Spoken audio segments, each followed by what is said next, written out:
Good morning and happy Canada Day and happy July 1st. Today we are going to be doing our reading recap. So this will be a recap for how I've done in June, what I've read, how I'm doing on my reading challenge for this year. So if you want to know more and you're interested, stay tuned.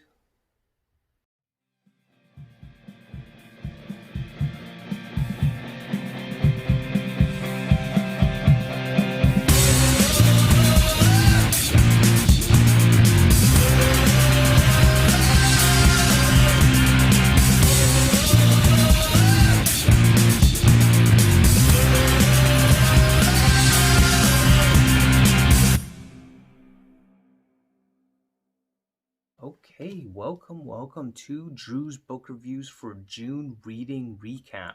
So in the month of June, I managed to get through about 6 different books, a couple of them on Audible, about 2 on Audible I listened to that are rereads, and the rest are traditional reads. Now I do enjoy Audible and audiobooks, but only for the ones that I've already read, ones that I want to do a reread of because I really enjoyed them. I tend to I'd want to do my first read on the physical copy of the book.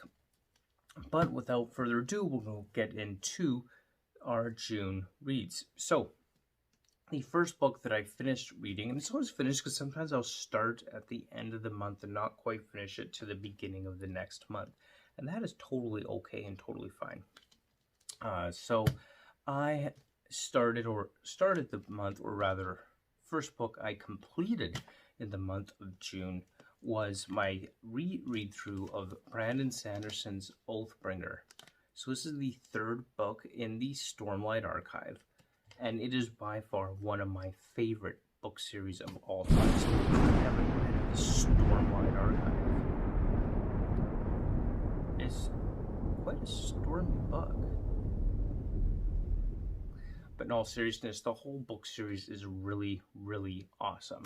And it is probably one of the best series that I have read as far as fantasy goes. I love Brandon Sanderson's writing. Oathbringer is just awesome. It's filled with all kinds of revelations about the history of the world of Roshar and where the Voidbringers came from, who the Voidbringers are. So definitely I'd encourage you, go check out my review on Brandon Sanderson's Oathbringer. In fact, check out my review on all the Stormlight Archive books.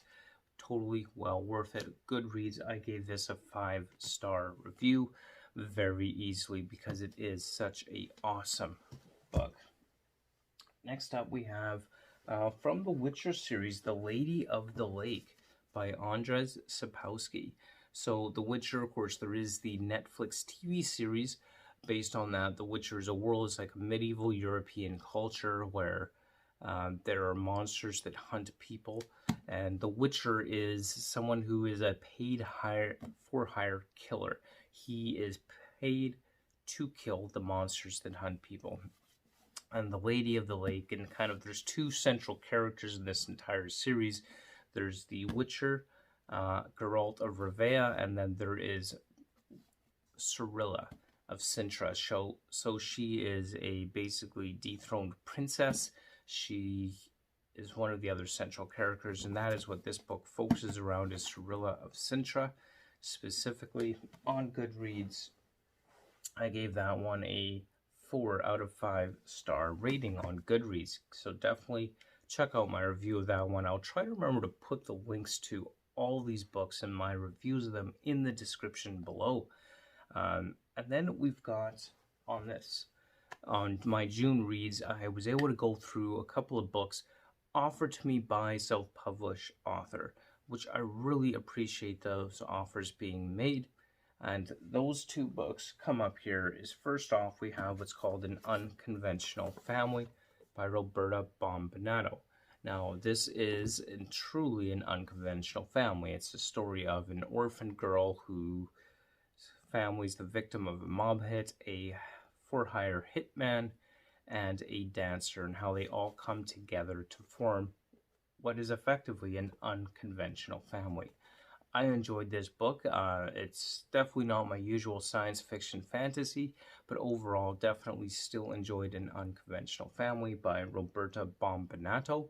So this one I gave a 4 out of 5 stars on Goodreads. And then we also have, of course, An Unbreakable Family, the sequel to The Unconventional Family. So this one takes place about a decade later, where the past comes and haunts and sneaks up on this unconventional family. So it all coming to a head, and this is the end result of their past lives catching up with them.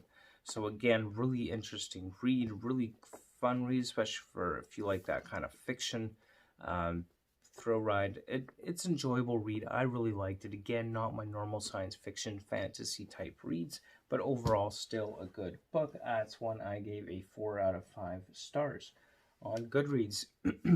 And of course, we have another Witcher book read in the month of June. This one is Season of Storms, again by Andrzej Sapkowski. So this was the last and final book in the Witcher series, and I think might have been one of my favorites of the Witcher series. So this one is largely focused just on our Witcher Geralt of Rivia. There really isn't much for folks on any other characters. Few disappointments. Is kind of disappointed Ciri was not involved in this story. She'd also become one of my favorite characters from the whole Witcher series, but she was not involved in this one. So a little bit of a disappointment there, but still overall a good read. So this one came in for me at 4 out of 5 stars on Goodreads. So this has been a really good month of reading for me. Like, the books that I'm reading this month are just good and enjoyable overall. I'm getting a lot of really good reads in there. And last but not least, I started, so this is one of the ones I'm doing on Audible as a reread, but I started, because I'm really excited about the Wheel of Time TV series coming up next year on Amazon Prime. I started a reread again of the Wheel of Time with The Eye of the World. So I've actually started doing some video reviews on this. I actually first read this book series before I ever started doing this booktubing thing. So I had never actually done a video series of book reviews on The Wheel of Time, and it's such a great series of books.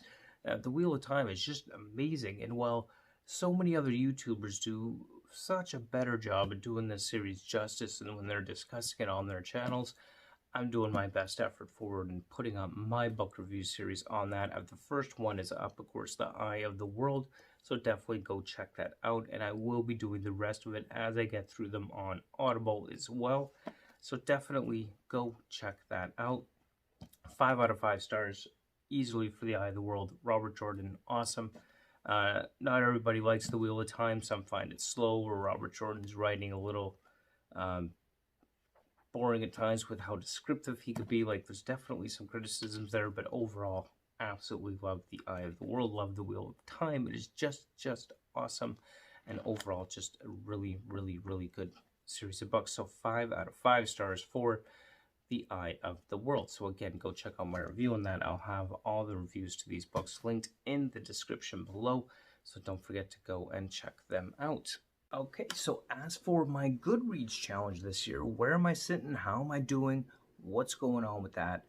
Well, right now, I am sitting at 38 of 60 books on my Goodreads challenge. So I set a goal this year of 60 books. And it seems I am ahead of the curve, which is awesome. Yay, that's one good thing about 2020 at least. I'm ahead of the curve. All right, awesomeness. We'll see how early I finish my Goodreads challenge this year. Maybe next year I should set the bar a little bit higher. Who knows? We'll see.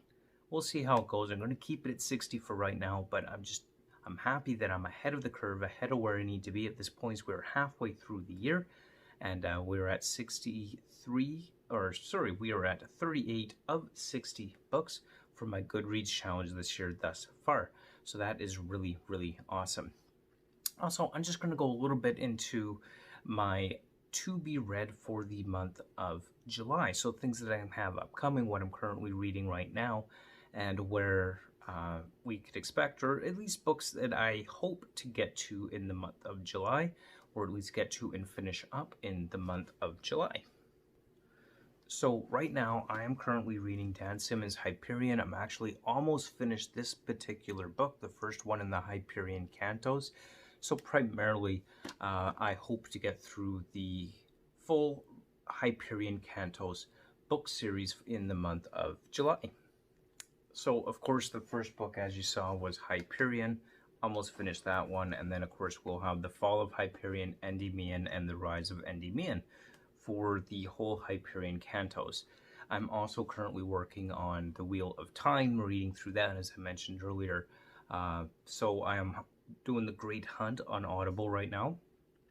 So I expect to finish that sometime this month, and possibly even start The Dragon Reborn, book number 3 in The Wheel of Time. If I do complete the Hyperion Cantos before the end of the month, I hope that I may be able to start on some other ones that I've been looking forward to, like American Gods and Good Omens, but I expect I probably won't actually get to those till August. But that is essentially books that I look forward to getting to this month, so finishing up the Hyperion Cantos and continuing on with The Wheel of Time, which I'm going to be doing Wheel of Time for quite a while on Audible. I mean, there's like 15 books, so that'll probably be in my monthly TBR most months here. But so that's just a brief note about what I plan on reading in the month of July. Maybe I'll get through more than that, who knows. But primarily it's going to be the Hyperion Cantos for the month of July. And look forward to telling you all about my thoughts on those books in that series. So again, thank you so much for watching. Hope you're enjoying these videos, and we will definitely see you on the next episode of Drew's Book Reviews. Thanks for watching. Don't forget to like, comment, and subscribe. You can absolutely do so down below. And again, I'll try to provide the links to all the books reviews I've talked about in my reading recap this month, so you could go and enjoy those reviews as well. Appreciate it. Follow me on Goodreads, Instagram, Twitter is where I'm most active, and we will see you next time on the next episode of Drew's Book Reviews. Until then, keep on reading. Bye.